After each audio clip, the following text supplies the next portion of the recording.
오늘의 본문은 에베소서 1장 22절과 23절의 말씀입니다. 한 목소리로 함께 읽겠습니다. 또 만물을 그의 발 아래에 복종하게 하시고 그를 만물 위에 교회로 머리로 삼으셨느니라. 교회는 그의 몸이니 만물 안에서 만물을 충만하게 하시는 이의 충만함이니라. 본문이 짧으니까 우리 한 번 더 함께 읽어보겠습니다. 시작. 또 만물을 그의 발 아래에 복종하게 하시고 그를 만물 위에 교회의 머리로 삼으셨느니라. 교회는 그의 몸이니 만물 안에서 만물을 충만하게 하시는 이의 충만함이니라. 아멘. 네, 아까 우리 다 축복하며 인사했지만 그래도 손을 뻗어서 이렇게 한번 인사하면 좋겠습니다. 2023년 참 수고하셨습니다. 네. 자, 그리고 주님 은혜 아래 우리는 승리했습니다. 네, 여러분 승리했습니다.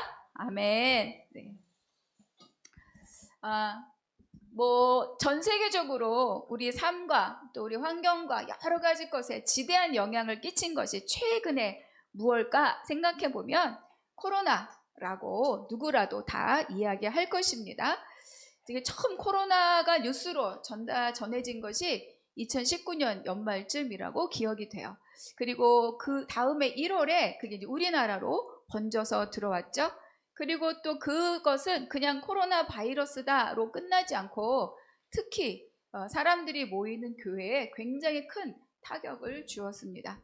그래서 아마 그해 2월부터 교회가 예배를 드릴 수 없게 되고 정말로 1000년, 2000년 이렇게 흘러왔던 예배가 중단되는, 물론 중단됐다는 의미는 다른 것으로 해석할 수 있지만 그런 정말 초유의 사태가 2020년에 벌어졌습니다. 그래서 그때부터 거의 한 2년을 비대면 또는 인원을 제한한 채로 선택적인 그런 대면 예배를 드렸던 것이 기억이 납니다. 그 시기에 제 개인적으로도 가장 크게 경험했던 일이 있었는데 그것은 바로 이렇게 2020년 마지막 날 그 송구영신 예배를 집에서 드릴 수밖에 없었던 거죠. 그때는 감염자만 격리되는 게 아니라 접촉자도 2주 동안 격리를 시켰던 그런 때였습니다. 그래서 감염자가 교회를 한번 휩쓸고 가신 거예요. 저희 사무실도 들르시고 교육자실도 들르시고 그런데 그분이 그러고 난 다음날 내가 코로나 확진됐다 이렇게 연락이 오신 거죠. 그래서 교회가 발칵 뒤집어졌어요. 그래서 막 이제 다 교직원이 다 보건소에 가서 검사를 받았고 그리고 이제 접촉된 그 상황에 따라서 이제 진짜 교회가 전부 다 한 사람도 빠짐없이 다 각각 가정에서 격리되는 그런, 그리고 교회가 완전히 셧다운 된 거죠. 그래서 그때가 마침 크리스마스 직후였어요. 그래서 2주였기 때문에 송구영신 예배, 신년 예배를 다 드릴 수 없는 그런 상황이 됐죠. 근데 마침 이제 영상에 관련된 목사님만 감염 접촉을 하지 않으셔가지고 그 목사님이 교회에 나가서 그 직전에 그 전해 드렸던 그 송구영신 예배를 다시 송출하면서 예배를 드렸습니다. 그래서 제가 집에서 송구영신 예배를 평생 처음 드리게 된 거예요. 이런 일이 있을 수 있나. 그래서 노트북을 켜놓고 그 앞에 옷을 쫙 입고 무릎을 꿇고 제가 예배를 드렸어요. 울면서 예배를 드렸어요. 정말. 그 전해 드렸던 송구영신 예배지만 그 한 말씀 한 말씀 찬양하다가 그렇게 제 가슴을 울리면서 제가 막 눈물을 흘리면서 막 두 손을 들고 기도를 하면서 예배를 드렸습니다. 와, 정말 이런 일이 생기는구나. 내가 교회를 가지 못한 일이 생기는구나. 예배를 드릴 수 없는 일이 진짜 생기는구나. 막 이런 생각으로 눈물로 그 송구영신 예배를 드렸습니다. 그런데 또 놀라운 건 바로 그 연말이 지난 그 다음에 봄에 제가 직접 감염이 된 거예요. 그래서 제가 격리를 당했습니다. 그래서 집에서 아침마다 저희 목사님들이나 직원들이 아침마다 저희 집 앞에 음식을 배달해 주셨어요. 문고리로. 제가 집에서 아무것도 없는 상태로 갑자기 이제 격리됐기 때문에 문고리에 놓고 가고 노크를 하면 제가 그걸 받아서 한 끼를 먹었던, 정말 수영 생활이 따로 없었어요. 그런데 그때 제가 또 놀라운 걸 경험합니다. 집에서 예배를 하잖아요. 수요 예배, 새벽 예배, 금요 예배, 모든 예배를 집에서 드리는데 그때 송구영신 예배를 무릎 꿇고 울면서 드렸던 그런 애절함이 없더라는 거죠. 그냥 예배를 드렸어요. 눈물을 안 흘렸습니다.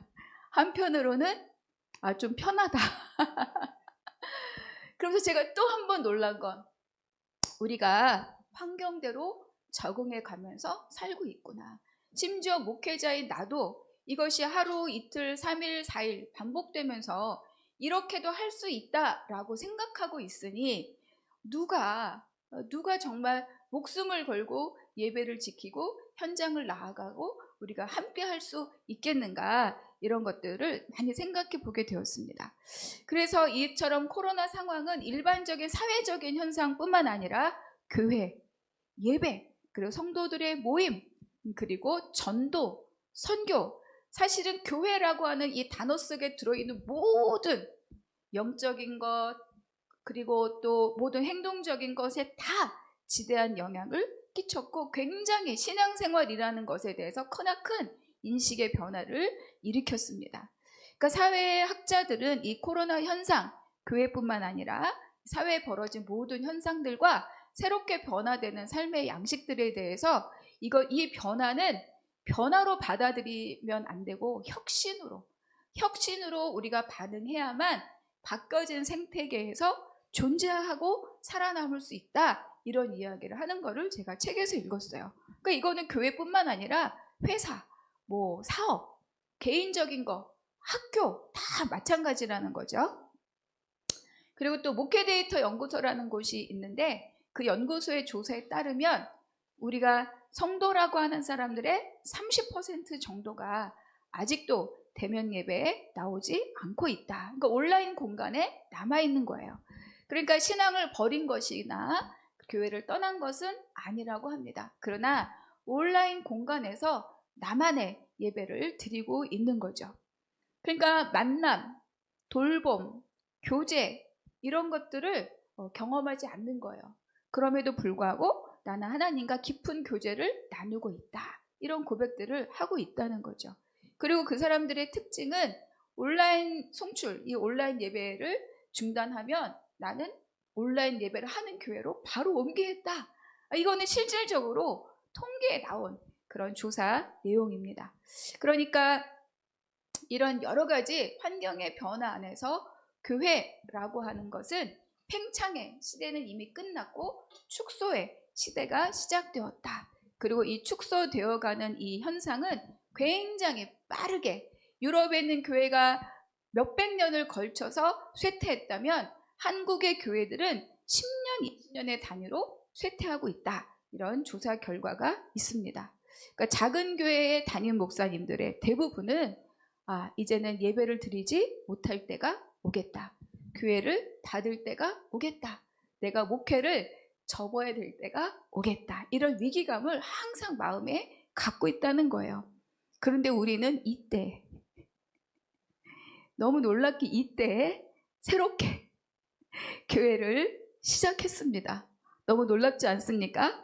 그래서 다시 한번 이러한 때 이렇게 교회를 시작하게 하신 하나님께 무슨 뜻이 있는가? 그렇죠?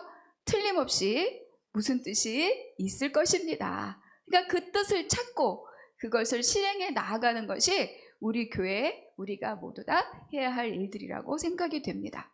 근데 이런 환경과 상황의 변화가 있다 할지라도 교회의 본질은 변할 수 없다. 그렇지 않습니까? 그래서 우리가 세상을 향한 다양한 모습을 가질 수는 있지만 알맹이를 버리고 옷만 갈아입을 수는 없다. 그것이 이제 우리가 교회를 향하여 생각할 때 꼭 놓치지 말아야 할 내용입니다.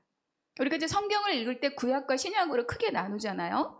그리고 신약은 크게 두 개의 묶음이 있어요. 하나는 복음서라고 하는 묶음이 있고 하나는 서신서라고 하는 커다란 성경의 묶음이 있는데 복음서와 서신서를 연결하는 연결고리가 있어요. 그게 어떤 책입니까? 바로 사도행전입니다.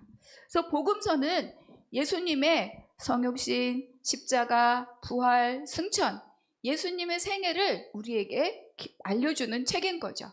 그분이 누구신지, 어떤 일을 하셨는지, 왜 오셨는지. 즉 종국에는 예수 그리스도, 그분은 하나님 나라다.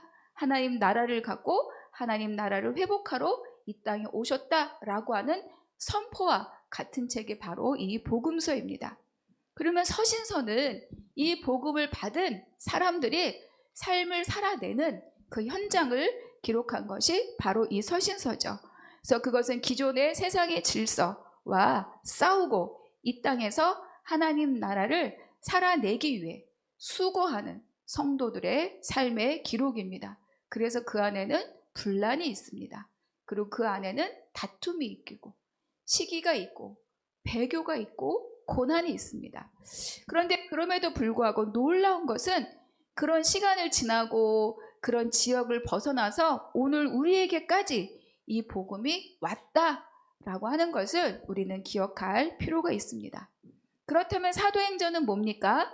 바로 이 복음서 그리고 이 서신서를 연결해주는 다리와 같은 책인데, 복음으로 시작된 하나님 나라, 예수 그리스도로 시작된 이 하나님 나라가 어떻게 예수님 그리고 12 제자라고 하는 이 작은 이 사람들로부터 시작된 이 복음이 흘러서 열방으로 어떻게까지 흘러가고 확장되어 가고 있는가를 우리에게 보여주는 것이 바로 이 사도행전입니다. 그리고 그 가장 이 확장됨의 중심에는 뭐가 있느냐? 바로 교회가 있는 거죠. 그래서 사도행전은 누가복음이 이어지는 책으로 다음과 같이 시작합니다. 사도행전 1장의 말씀 같이 한번 읽겠습니다. 시작. 데오빌러여, 내가 먼저 쓴 글에는 무릇 예수께서 행하시며 가르치시기를 시작하신부터 그가 택하신 사도들에게 성령으로 명하시고 승천하신 날까지의 일을 기록하였노라. 그가 고난 받으신 후에 또한 그들에게 확실한 많은 증거로 친히 살아계심을 나타내사 40일 동안 그들에게 보이시며 하나님 나라의 일을 말씀하시니라. 그러니까 앞에 예수님의 생애를 아주 간단하게 정리해주고 난 다음에 예수님이 부활하신 후 40일 동안 이 땅에 계셨다는 거예요. 그래서 많은 제자들에게 나타나 보이셨죠. 그 40일 동안 하신 일이 뭐냐? 하나님 나라의 일을 말씀하셨다. 그렇다면 하나님 나라의 일은 과연 뭐냐는 거죠. 하나님 나라의 일은 하나님 나라에 관한 것들이라고 풀어서 생각해 볼 수 있습니다. 그러니까 이거는 누가복음 24장의 마지막과 연결하여서 보면 훨씬 잘 이해할 수 있습니다. 그러니까 예수님이 부활하셨어요. 그래서 12 제자 중 한 명 빼고 11 제자를 찾아가셨죠. 그러니까 그들에게 이렇게 못자국난 손을 보여주시고 난 후에, 그래서 내가 정말 크다라는 거를 보여주시고 난 다음에 하신 일이 뭐냐? 24장에서 이렇게 말씀하고 있습니다. 노란 글씨를 읽어볼까요? 시작. 모세의 율법과 선지자의 글과 시편에 나를 가리켜 기록한 모든 것이 이루어지어야 하리라. 그러니까 성경에서, 구약에서 선지자를 통해서 예언된 모든 것들이 누구를 통해서 이루어진다? 나를 통해서 이루어진다. 이렇게 예수님이 말씀하는 거죠. 또 46절에는 이렇게 기록되어 있습니다. 그리스도가 고난을 받고 제3일에 죽은 자 가운데서 살아날 것. 이건 뭐예요? 십자가 부활을 이야기해주고 있습니다. 그리고 47절에 보니까 죄사함을 받게 하는 세례가, 그렇죠? 회개가 예루살렘에서 모든 족속에게까지, 열방에게까지 흘러갈 것이고 너희가 그들의 증인이 될 것이다. 마치 사도행전 1장 1절부터 8절까지를 그대로 옮겨 넣은 것과 같은 것을 예수님이 부활하신 이후 40일 동안 제자들에게 말씀하셨다는 거예요. 결국 주님은 자신을 통해서 구약의 예언이 다 성취되었다. 약속이 다 이루어졌다. 그리고 복음이 온 족속에까지 퍼질고 전파될 것이다. 너희가 그들의 증인이다. 이렇게 선언하신 거죠. 다시 말하면 누가가 하나님 나라의 일을 이 자리에서 언급한 것은 예수님이 승천하신 그 이후에 여전히 이 땅에 남아서 삶을 살아내야 할 그 제자들, 그 성도들이 해야 할 일이 뭐냐? 바로 하나님 나라의 일이라는 거예요. 그러니까 하나님 나라의 일은 예수 그리스도를 빼고는 말할 수 없는 거죠.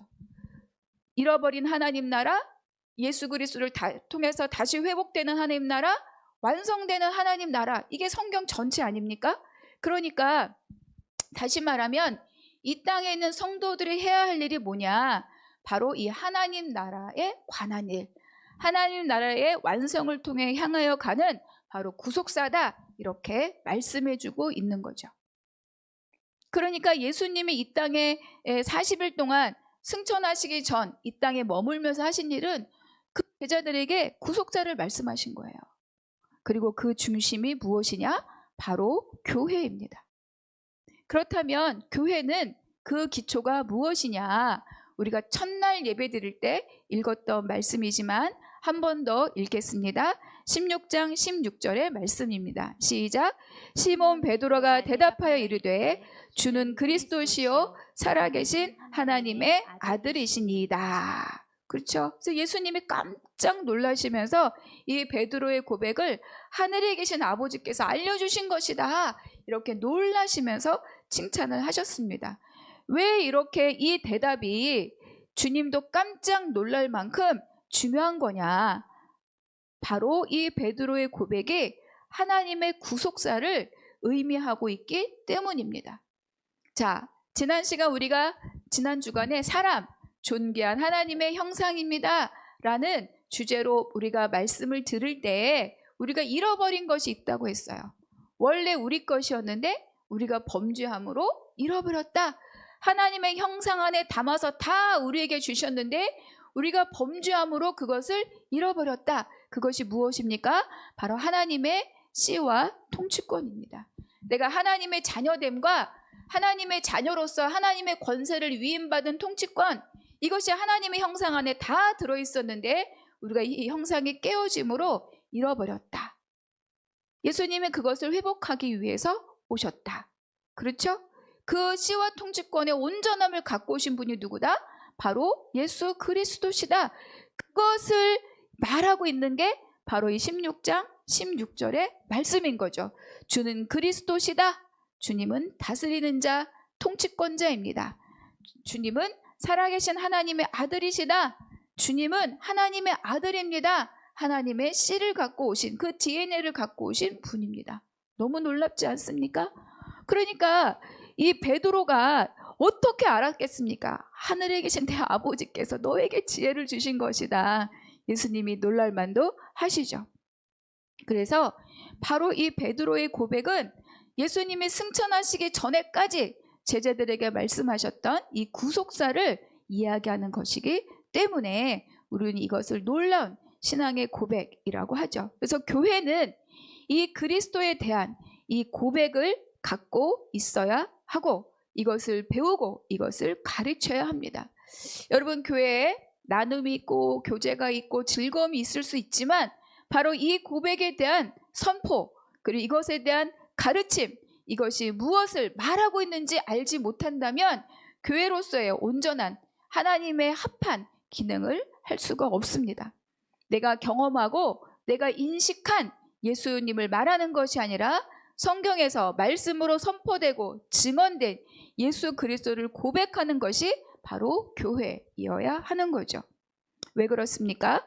교회가 하나님 나라와 구속사를 알지 못하면 세상과 구별될 수 없기 때문인 거죠. 사람들은 많은 것들을 경험합니다. 그 경험을 통해서 자기의 가치 체계가 세워지는 거죠. 근데 여기 계신 우리 모든 성도님들도 각자 다른 경험을 갖고 있어요. 그러면 각자 가치관이 다르다는 거죠. 그것을 하나로 묶어서 일치시킬 수 있는 것이 뭐냐? 바로 이 예수 그리스도에 대한 고백이에요. 근데 이것이 없다면, 이것을 배우지 않고 가르치지 않고 선포하고 있지 않다면 우리는 몸으로 하나가 될 수 없다는 거죠. 결국은 자기가 경험한 대로 자기 기준대로 신앙생활을 할 수밖에 없기 때문입니다. 그래서 교회는 반드시 하나님 나라와 그 구속사를 배우고 가르치고 선포해야 됩니다. 그렇다면 이 고백이 이어 세워진 이 교회는 어떤 공동체인가? 우리가 16장 이어서 18절과 19절 함께 읽겠습니다. 시작. 또 내가 네게 이르노니 너는 베드로라. 내가 이 반석 위에 내 교회를 세우리니 음부의 권세가 이기지 못하리라. 내가 천국 열쇠를 네게 주리니 내가 땅에서 무엇이든지 매면 하늘에서도 매일 것이요 내가 땅에서 무엇이든지 풀면 하늘에서도 풀리리라 하시고, 여기서 주님이 내 교회다 이렇게 말씀하셨어요. 그러니까 교회는 예수님에 대한 신앙 고백을 기초로 하고 그 예수님에 의해서 확립된, 확정된, 세워진 공동체가 바로 교회라고 하는 거죠. 그러니까 예수님은 내 교회다 이렇게 말씀하고 있어요. 여러분, 한나무 교회도 누구의 교회입니까? 예수님의 교회입니다. 왜냐하면 우리는 놀라운 베드로의 신앙 고백을 우리도 동일하게 고백하고 선포하기 때문인 거죠. 그리고 교회라고 번역된 이 에클레시아는 뭐냐? 불러냈다는 뜻을 갖고 있어요. 그래서 세상의 무리로부터 하나님의 백성으로 불러낸 자들, 하나님의 부르심을 받은 자들이 바로 이 교회다 이렇게 말할 수 있습니다. 그래서 교회는 능력의 공동체입니다. 저 교회에 대해서 예수님이 무엇이라고 말씀하고 있습니까? 음부의 권세가 이기지 못하리라. 음부의 권세의 가장 최고치는 바로 사망입니다. 우리가 하나님을 떠남으로 얻은 징계의 증거가 뭐죠? 바로 사망이죠. 그러니까 예수님은 바로 이 사망 권세를 이기고 깨뜨리고 부활 승천하셨기 때문에 더 이상 그 어떤 것도 교회를 회방하거나 교회를 깨뜨릴 수 없다. 이것이 음부의 권세가 이기지 못한다라고 하는 예수님의 선언 가운데 들어가 있는 거죠. 그리고 천국 열쇠를 내게 주겠다. 권세를 주는 겁니다. 예수님은 우리에게 이것을 해라, 전하라, 먹이라, 살리라 만 명령하신 것이 아니라 그것을 마땅히 감당할 수 있는 우리에게 권세도 주셨는데 그것이 무엇입니까? 바로 천국 열쇠인 거죠. 교회를 열고 닫을 수 있는, 천국을 열고 닫을 수 있는, 하나님을 대신하여 대행할 수 있는 그 권세를 우리에게 주셨다. 그런데 사탄은 이미 그 예수 그리스도의 십자가 부활 승천이 그 머리가 다 깨졌어요.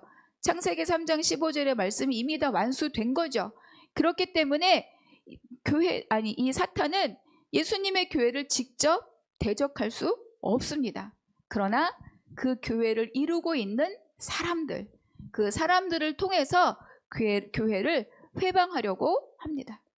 세상 이야기를 갖고 오게 하고 세상의 탐욕을 들고 오게 하고 내 이기적인 열심을 갖고 오게 하고 내 경험을 갖고 오게 하고, 그래서 교회가 난리가 나는 그 본이 무엇입니까? 그 본이 바로 서신서입니다. 여러분, 거기에 얼마나 큰 은혜가 있습니까?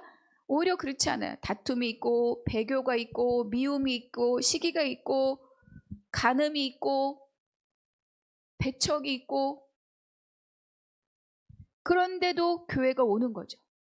무너지지 않고 망하지 않고 없어지지 않고 우리에게까지 복음이 흘러온 것입니다. 그것이 바로 예수님의 능력인 거죠. 그래서 우리는 이 교회 안에 있는 사람으로서 가장 먼저 해야 될 일이 무엇입니까? 바로 예배해야 됩니다. 예배는 오직 하나님의 왕이심을 선언하고 그 왕이신 하나님 앞에 무릎 꿇는 게 예배입니다. 우리가 첫 찬양으로 왕이신 나의 하나님을 부르는 이유가 바로 그것이에요. 저도 집에서 눈을 뜨고 가장 먼저 부르는 찬양이 왕이신 나의 하나님입니다.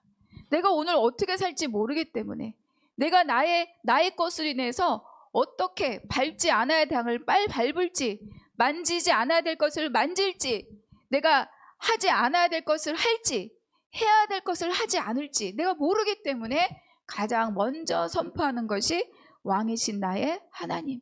그러니까 예배 가운데에서 나를 엎드리고 무릎 꿇고 모든 행함이 하나님의 주권 아래에 있다라고 선포하는 것이 바로 예배인 거죠. 그리고 두 번째 할 일이 무엇입니까?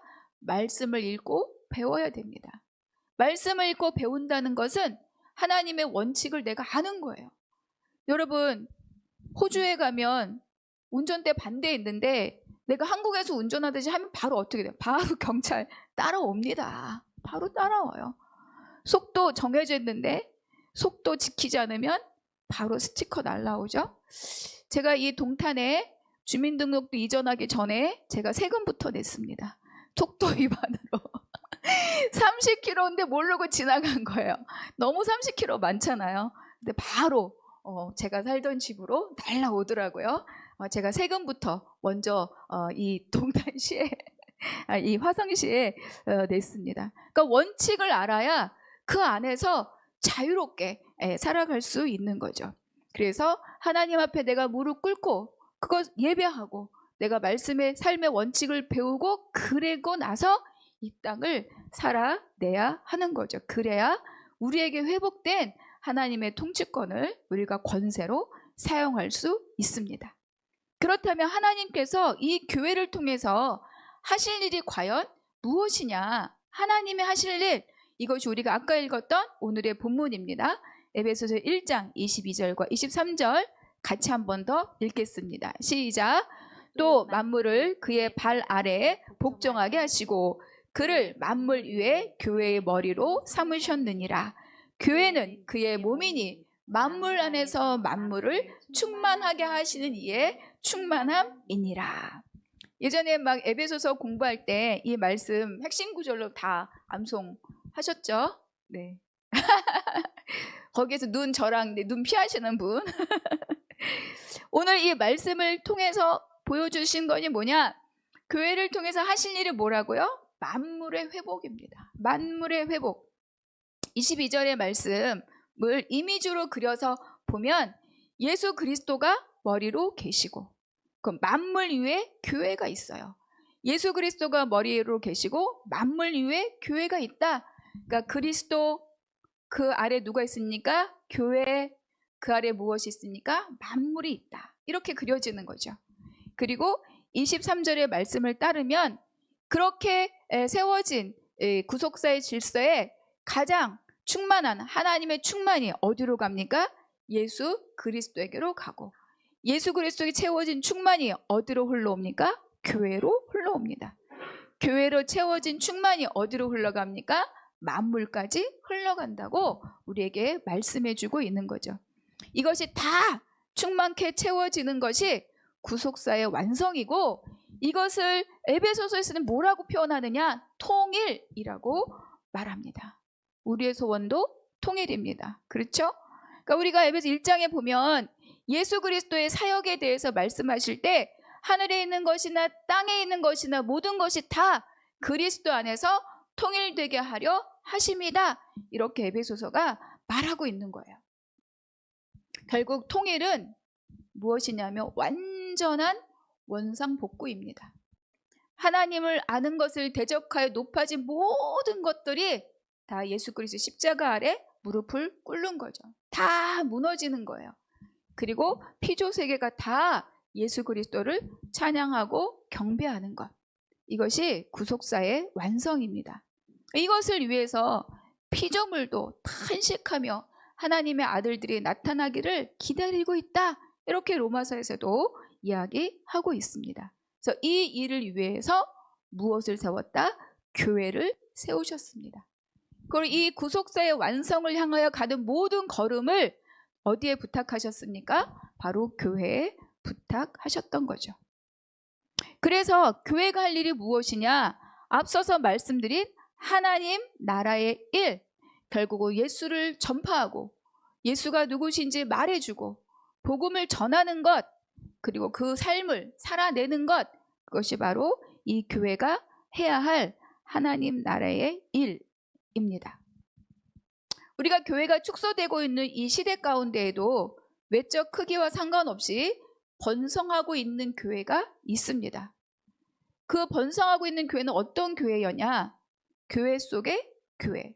결국은 작은 모임, 순, 셀, 속, 구역 이렇게 표현될 수 있는, 그렇죠? 교회 안에 이 작은 교회 안에 이 작은 공동체를 지지하고 그리고 그것을 지켜낸 교회는 번성했습니다. 두 번째, 어떤 교회가 이 코로나라고 하는 팬데믹 시절을 지나면서도 오히려 더 번성했는가? 바로 선교적 사명을 지켜나간 교회는 번성했습니다. 실제로 그런 통계들이 나와 있어요. 대부분 다 재정도 줄고 성도도 줄고 뭐 여러 가지로 다 축소되어 있지만 살아남았다 정도가 아니라 오히려 번성했다. 그것은 작은 모임을 지켜낸 교회, 그리고 선교적 사명을 완수한 교회. 작은 교회를 지켜냈다는 건 그 안에 사람들과의 교제, 돌봄, 그리고 성경 공부 이런 것들이 있었다는 거예요. 선교적 사명을 감당했다는 건 우리가 막 짐을 싸두고 예전처럼 비행기를 타고 배를 타고 해외로 갈 수는 없으나 이웃을 향한 끊임없는 돌봄의 사역들, 복음을 전하는 사역을 해왔던 교회들은 번성하였다. 그 일에 사람을 투자하고 그 일에 시간을 투자하고 그 일에 재정을 투자했을 때 하나님께서는 바로 이 하나님 나라의 일을 행하고 있는 교회는 하나님께서 번성케 하셨다라고 우리는 발견할 수 있습니다. 복음을 살아내고 복음을 전하는 것, 이것이 구속사의 완성을 위해서 교회, 즉 우리들이 해야 할 일입니다. 이 모든 사명을 함께 감당하는 우리 한나무 식구들이 되시기를 주님의 이름으로 축복합니다. 그렇다면 이 맡기신 사명을 우리가 어떻게 감당할 수 있는가? 우리가 사도행전 1장 8절의 말씀 같이 읽겠습니다. 시작. 오직 성령이 너희에게 임하시면 너희가 권능을 받고 예루살렘과 온 유대와 사마리아와 땅끝까지 이르러 내 증인이 되리라 하시니라. 오직 무엇으로? 성령의 능력으로, 성령을 통해 받은 권능으로 이 일을 감당합니다. 여러분, 성령은 살리는 영입니다. 예수 안에는 생명의 성령의 법이 죄와 사망의 법에서 우리를 해방하였다, 이렇게 선포되어 있습니다. 결국 죽을 자인 우리를 살리셨다, 예수의 영이 살리셨다, 이렇게 성경은 우리에게 증거해 주는 거죠. 그리고 성령은 능력의 영입니다. 예수님의 명령을 받고 복음을 전하러 둘씩 짝지어 나갔던 제자들이 돌아와서 뭐라고 얘기했느냐? 주의 이름이면 귀신들도 우리에게 항복하더이다. 이것이 바로 성령의 능력, 그 권능입니다. 예수님은 승천하시면서 바로 우리에게 이 능력을 우리에게 주신 거죠. 그리고 우리 모두는 바로 이 성령의 능력을 받은 사람들입니다. 여러분, 성령은 신비한 체험으로 증거되어야 되는 것이 아닙니다. 이것은 오직 택하신 백성들에게 하나님께서 부어주신 하나님의 능력이 바로 성령입니다. 진리의 말씀 안에 있는 능력이고 저와 여러분 안에 이미 들어있는 능력임을 믿으시기 바랍니다. 예수님이 십자가에 달려 돌아가셨을 때 다 이곳저곳 도망 다녔어요. 다 예수님을 모른다고 저주했죠. 다 피했습니다. 그리고 희망 없이 다시 물고기 잡으러 갔던 자들이 3년 동안 주님과 함께 다녔던 그런 제자들이었어요. 물고기 잡으러 가자, 살던 대로 살 수밖에 없다라고 되돌아간 그들에게 오직 성령이 임하시고 권능을 입자 불꽃처럼 일어나서 바로 복음을 전파했습니다. 그들이 전한 그 복음을 통하여서 3,000명씩 5,000명씩 회개했는데 그들의 복음을 들은 자들의 삶의 모습이 어떠했는가? 사도행전 2장 42절에 이렇게 기록합니다. 함께 읽겠습니다. 시작. 그들이 사도의 가르침을 받아 서로 교제하고 떡을 떼며 오로지 기도하기를 힘쓰니라. 여러분, 공동체가 만들어졌습니다. 세상에 똑같이 섞여 살던 자들이 따로 모여서, 이게 뭐예요? 교회잖아요. 에클레시아, 교회를 이루었다, 이렇게 말씀하고 있습니다. 그리고 그 교회에서 한 일이 첫 번째가 뭡니까? 사도들의 가르침을 받았다. 여러분, 어떤 가르침을 받았겠습니까? 바로 하나님 나라의 일에 대하여 가르침을 받은 거죠. 내가 어느 학교 나왔는지 배웠겠습니까? 네가 잘 세상에서 높은 자리에 가려면 어떻게 해야 된다라는 것을 배웠겠습니까? 사도들의 가르침을 받아 오직 구속사, 하나님 나라의 일이 무엇인지, 예수 그리스도가 누구신지를 배운 것이 바로 교회이고 바로 이 공동체였습니다. 그 가르침 안에서 믿음의 관계를 돈독히 한 거죠. 함께 교제하고 떡을 떼고 그리고 또 함께 더불어 기도하기를 힘썼다. 여러분, 교회 안에 말씀과 진리가 없고 떡과 교제만 있으면 상하고 다칩니다. 가르침을 받아도 상하고 다칠 수 있지만 가르침이 있는 곳에는 회복과 그리고 연합이 생겨납니다. 그러니까 우리가 첫 번째 중요한 것이 뭡니까? 떡과 교제가 필요 없는 것이 아니라 말씀의 진리를 배우고 그 안에서 떡과 교제를 나누는 거죠. 그것을 가지고 또 어떻게 해요? 함께 기도하는 것. 그것이 복음을 듣고 이 땅에서 새로운 삶을 시작한 에클레시아 교회의 모습이다라고 우리에게 가르쳐주고 있습니다. 마지막입니다. 그래서 교회는 무엇이냐? 교회의 구속사의 완성을 향해 가는 것이 바로 교회입니다. 우리 에베소서 6장의 말씀, 길지만 한번 함께 읽겠습니다. 시작. 끝으로 너희가 주 안에서와 그 힘의 능력으로 강건해지고 마귀의 간계를 능히 대적하기 위하여 하나님의 전신갑주를 입으라. 우리의 씨름은 혈과 육을 상대하는 것이 아니요 통치자들과 권세들과 이 세상의 주관자들과 하늘에 있는 악의 영들을 상대함이라. 혈과 육, 나 신경질 나게 하는 그 사람, 나 불편하게 하는 저 사람, 이 사람이 내 싸움의 대상이 아니라는 거예요. 우리의 싸움의 대상은 그 사람을 건드려서 그렇게 만들어내고 있는 통치자들과 권세들과 이 세상의 어둠의 주관자들을 상대하는 거다. 그러니까 내 의지로, 내 어떤 예의로, 내 매너로, 내 학벌로 감당할 수 있습니까? 없습니까? 못한다. 그렇기 때문에 그의 힘의 능력으로 강건해지고 하나님의 전신 갑주를 입으라.